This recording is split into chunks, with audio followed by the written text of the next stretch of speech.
Alright, hopefully we're not interrupted with bandits shooting at us this time. This is still chapter 0 of the Hitchhiker's Guide to the Galaxy. Far out in the uncharted backwaters of the unfashionable end of the western spiral arm of the galaxy lies a small, unregarded yellow sun.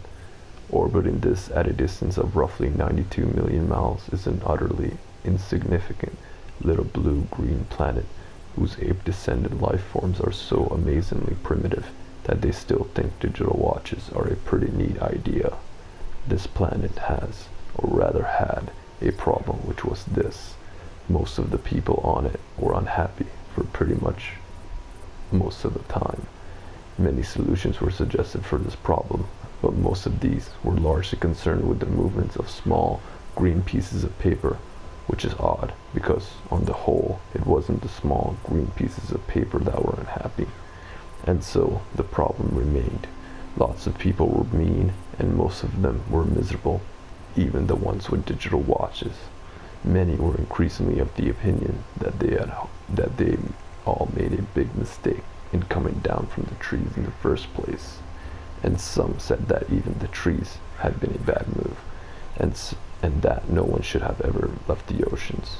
And then, one Thursday, nearly 2,000 years after one man had been nailed to a tree for saying how great it would be to be nice to people for a change, one girl sitting on her own in a small cafe in Rixmanworth suddenly realized what it was that had been going wrong all this time, and she finally knew how the world could be made a good and happy place. This time it was right, it would work, and no one would have to be nailed to anything.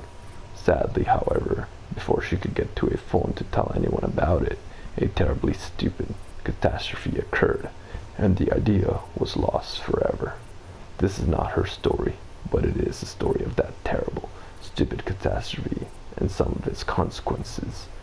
It is also the story of a book called The Hitchhiker's Guide to the Galaxy. Not an Earth book, never published on Earth, and until the terrible catastrophe occurred, never seen or heard by any Earthmen. Nevertheless, a wholly remarkable book. In fact, it was probably the most remarkable book ever to come out of the great publishing houses of Ursa Minor, of which no Earthman had heard of either.